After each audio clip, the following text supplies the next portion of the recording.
तो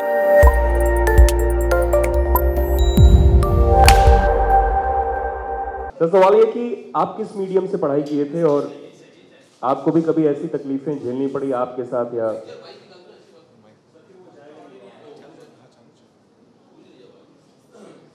तो ऐसा कुछ आपका भी एक्सपीरियंस रहा हो और हो रहा हो तो आप हमें बताएं। हिंदी मीडियम से। जी, मैं बचपन में तो देसी स्कूल में था, लेकिन मेरी मदर ने बहुत झगड़े कर करके मेरे फादर से हमें कॉन्वेंट स्कूल में डाल दिया था। वो जल्दी मतलब आई थिंक प्रेप में सीनियर जूनियर केजी में हमें डाल दिया गया था। एंड हमें ये प्रॉमिस किया गया था कि आप 4th क्लास तक जब आएंगे तो आपको अंग्रेजी आ जाएगी। तो हम अपने दोस्तों को ये बोलते हैं कि 4th में आऊँ ना, मुझे अंग्रेजी बोलना आ जाएगी। तो 4th क्लास में अभी तक आई नहीं है actually. I am still waiting. मैं हिंदी में सोचता हूँ और हिंदी में ही मैं अंग्रेजी में कभी सोच नहीं पाया। हॉलीवुड फिल्म में करता हूँ, लेकिन अंग्रेजी में कभी सोच नहीं पाया, नहीं सोच पाऊंगा। इंडस्ट्री में जब आया था तब बहुत ऐसे रिएक्शंस आते थे, अपने बहुत ही क्लोज जो दोस्त हैं वो भी, कि यार जब तक कि तुम you don't belong to a class ना, ये काउबॉय जब तक तुमसे झाँकता रहेगा ना, तब तक तुम्हें इंडस्ट्री रिएक्ट करेगी नहीं। लेकिन I think I am fortunate, जिस तरह की फिल्म मैंने शुरू की थी वहाँ से मेरा सफ़र भूषण जी तक जो है, अपने आप में मेरे लिए it's an award, it's kind of sign कि Bhushan ji wants to do film with me. It's a musical film. It's a great achievement for me. It gives you a sense of journey. It gives you a sense of that you are reaching somewhere.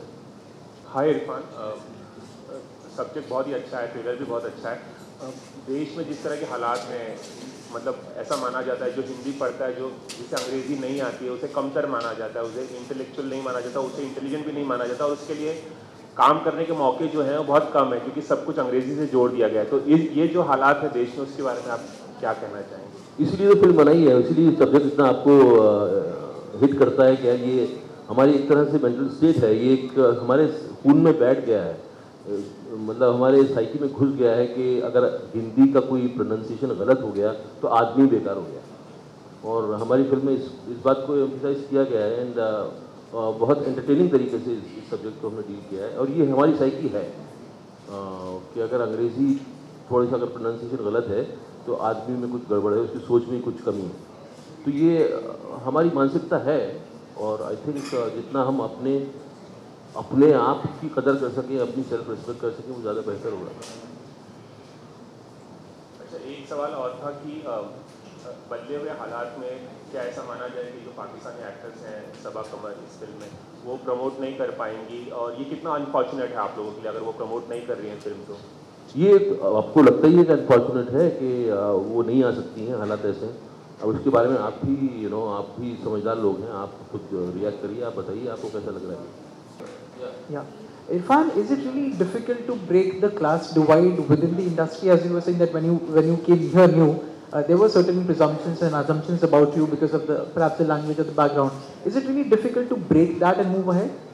Actually थोड़ा शुरू में जब आदमी को break नहीं मिला होता, जब काम ढूंढ रहा होता, तो हर चीज़ उसके लिए एक तरह से बड़ा चैलेंज हो जाती है। तो ये भी एक डाउट आता ही है सबके दिमाग में कि हमारी मानसिकता वैसी है।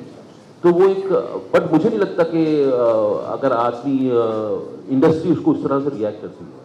आई थिंक अगर आदमी के पास जो भी बड़े सुपरस्टार हुए हैं, वो उनको लैंग्वेज पे कमांड थी, इसलिए हुए। आप दिलीप कुमार को देख लीजिए, आप राजेश खन्ना को देख लीजिए, और इन लोगों को लैंग्वेज पे कमांड था, हिंदी पे कमांड था, ये नॉट कि अंग्रेजी का। ये आजकल का माहौल है कि हीरो जितने हैं उनको अंग्रेजी ज़्यादा आती है, अंग्रेजी में ज़्यादा सोचते हैं, हिंदी में कम सोचते हैं। तो ये एक तरह का आई थिंक हमारी इंडस्ट्री इसको सपोर्ट करती है और ऑडियंस को सपोर्ट करती है अगर आप लैंग्वेज के साथ प्ले कर सकें। और ये बहुत बड़ा आपका एक तरह से टूल है, हथियार है। अगर आपको हिंदी पे कमांड है तो people love you. Also in the trailer we saw you were dancing to a song. Is there, Irfan, a regret that perhaps not many filmmakers have approached you for a role which requires a lot of dancing from you? I think ये मुझे पता होता कि जिन्हों मुझे dance करवाने वाला है इसके अंदर, तो मैं पैसे ज़्यादा मांगता, क्योंकि मेरा बहुत ही ये वीक पॉइंट है। एक शॉट है जो मुझे खेलना नहीं आता, और मैं उसको एंजॉय भी नहीं करता। और ऐसा नहीं है कि मैं कभी नहीं करूँगा डांस, मैं करूँगा, लेकिन जो मेरे अंदर से उपजेगा तो मैं करूँगा।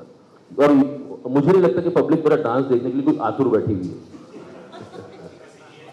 मेरे पास और भी चीज़ें हैं देने के लिए, और चीज़ें हैं एंगेज करने के लिए लोगों को, तो मैं उस पर ज़्यादा डिपेंड करता हूँ। और मुझे कोई इस बात में दुख नहीं है, ना ही मुझे इस बात की कोई शर्म है कि मुझे डांस नहीं आता तो नहीं आता जी, नहीं मज़ा आता, जब आता है मज़ा तब आता है।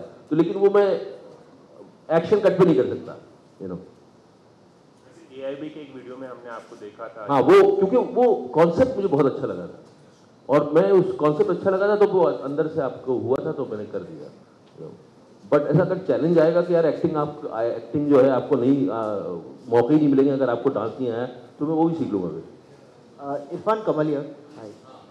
इरफान, जैसे कि आपने कहा कि राजेश खन्ना का नाम लिया, विनोद खन्ना भी अभी हाल ही में एडमिट हो गए हैं, उनकी तबीयत भी तबीयत भी ख़राब है, तो क्या कहेंगे आप उनके बारे में कि जिस तरह से पुराने एक्टर्स को लाइमलाइट उतनी मिलती नहीं है, अभी जो पुराने एक्टर्स हो गए हैं, जैसे दिलीप साहब भी हैं, दिलीप साहब भी बीमार चलते थे, और अभी विनोद खन्ना जी हैं, तो क्या कहेंगे उसके बारे में आप? यार मेरी कामना है, मेरी भगवान से प्रार्थना है कि वो जितनी जल्दी हो सके ठीक हो।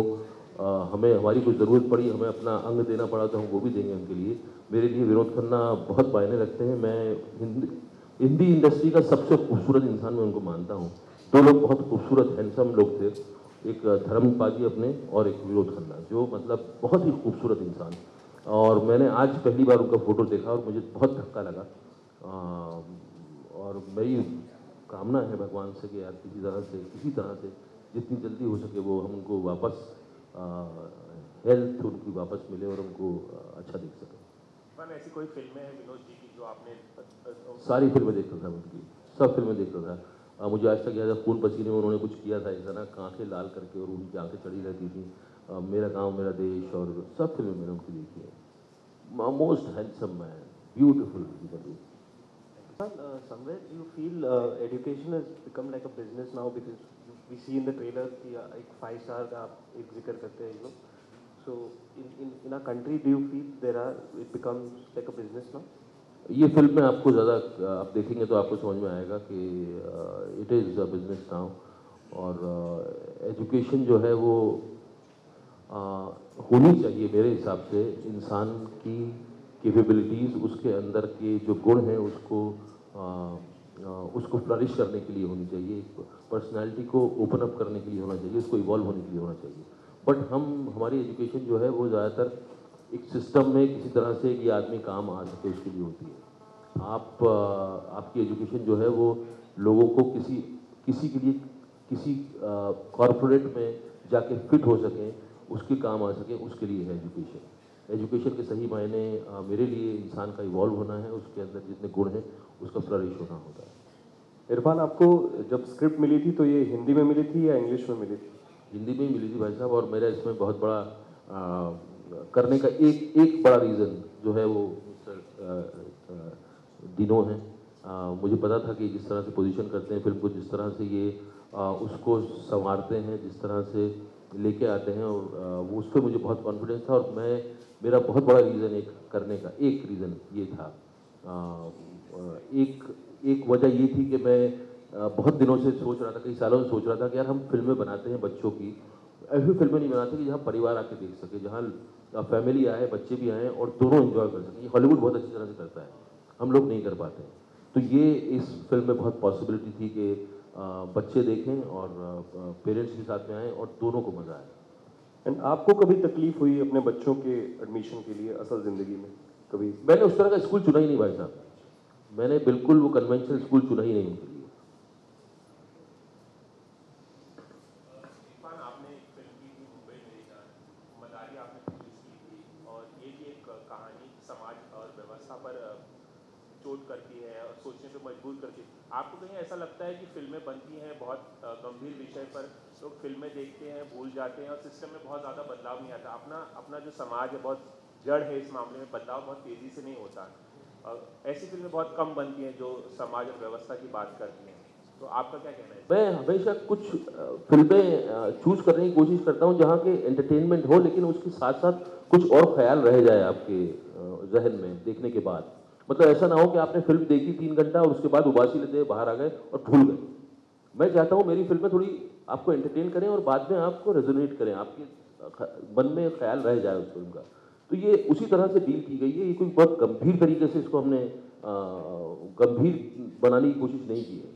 हमें पता है कि लोग पैसा दे के आते हैं तो उनको मनोरंजन चाहिए होता है, तो उसको मनोरंजक तरीके से उस सब्जेक्ट को हमने ठीक तरह से डील किया है। और दूसरी बात ये कि फिल्में समाज नहीं बदलती हैं, समाज बदलने में एक उसका हिस्सा होता है बहुत छोटा सा, कि लोगों का एक मानसिकता वो तैयार करती है बस। तो उससे एक्सपेक्ट करना कि फिल्म जो है आज समाज बदल देगी, ये फिल्म का जितना योगदान है उतना ही होना चाहिए, है ना। हाँ, ऐसा थोड़ी कि फिल्म रेवोल्यूशन ले आएगी, एक लोगों पे मानसिकता तैयार करती है बस। Irfan, we know about your acting skills very well, but were you as good a student in school as your daughter on screen? मैं स्कूल में जो है मेरे जो मेरे क्लासमेट्स थे वो भी नहीं जानते थे कि मैं स्कूल में एग्जिस्ट करता हूँ। मैं इतना मैं बहुत ही गायब इंसान था, मतलब कोई किसी को पता ही नहीं था कि मैं एग्जिस्ट करता हूँ। मेरी टीचर्स मुझसे नाम पूछती थी तो मैं खड़ा होकर जब अपना नाम बोलता था तो उनको सुनाई नहीं देता था मैं क्या बोल रहा हूँ। तो अक्सर मुझे इस बात पर डांट खानी पड़ती थी कि भाई जोर से बोलो, speak loudly, say your name. I was so shy. और मुझे याद है बचपन के दिन मुझे ये लगता था कि कब मैं बड़ा होऊंगा और कब मेरा इस जंजाल से पीछा छूटेगा। वो उसकी वजह ये थी कि हम जब जाते थे स्कूल तो हमें 6 बजे हम सुबह निकलते थे, बस आती थी, और सेकंड ट्रिप हमारा बस में वापस आने का होता था। तो 3 बजे हमारी स्कूल की छुट्टी हो गई तो 4:30 बजे तक हम स्कूल में वेट करते थे। उसके बाद बस हमें जब तक घर के लेके आती थी 6 साढ़े 6 बज चुके होते थे, तो दिन जा चुका होता था, पतंगें उड़ना बंद हो चुकी होती थी। मेरे छोटा भाई मुझे किससे सुनाता था कि ये पतंग आई थी आज की लंबी पतंग पकड़ी, और मैं बस वेट करता था कब ये ख़त्म होगा जंजाल और मैं पतंग उड़ा पाऊंगा और मैं घूम पाऊंगा। आप एक बेमिसाल एक्टर हैं ही, और उसके साथ में आप मदारी के थ्रू प्रोड्यूसर भी बन गए हैं, तो एक्टर बनने की कोई ख्वाहिश है? डायरेक्टर, सॉरी, आपके सामने कोई भी एक्टर बनने की मेरी बहुत ख्वाहिश है, मैं कई सालों से कोशिश कर रहा हूँ एक्टर बनने का, और मेरी कोशिश किसी न किसी दिन कामयाब होगी और आप जरूर बोलेंगे एक दिन कि मैं एक्टर बन चुका हूँ। नहीं, बट डायरेक्टर आपने ऐसा कुछ नहीं, सोचा है? मेरे अंदर कोई ख्वाहिश नहीं है डायरेक्टर बनने की। कभी कोई स्टोरी आई जो मुझे इतनी कंपेल की कि यार मैं सुनाना चाहता हूँ तो एक आध स्टोरी जरूर सुनाऊंगा, लेकिन मैं डायरेक्टर नहीं बन सकता। मुझे पता है डायरेक्टर का स्पेशलिटी होती है, वो मल्टी ट्रैक सोच सकता है, वो कई डिपार्टमेंट का। हम लोग सिंगल ट्रैक वाले लोग हैं, हम तो एक जगह ध्यान है बस वहीं ध्यान रख सकते हैं। तो मैं डायरेक्टर नहीं बन सकता और बनना भी नहीं चाहिए मुझे। मेरा बचपन से जो एक्टिंग की तरफ मेरा रुझान किस लिए हुआ, मुझे लोगों का बिहेवियर पसंद था, अट्रैक्ट करता था, मुझे इंट्रीग करता था, और मैं उसमें ज़्यादा इंटरेस्टेड हूँ। और मुझे याद है कि बचपन में मुझे जब मैं फिल्में देखता था लोगों का हाव भाव ही मेरे जहन में रहते थे, स्टोरी क्या है मुझे पता नहीं थी। ये तो जब एक्टर बनने के बाद अब मैं समझ रहा हूँ कि स्टोरी क्या है।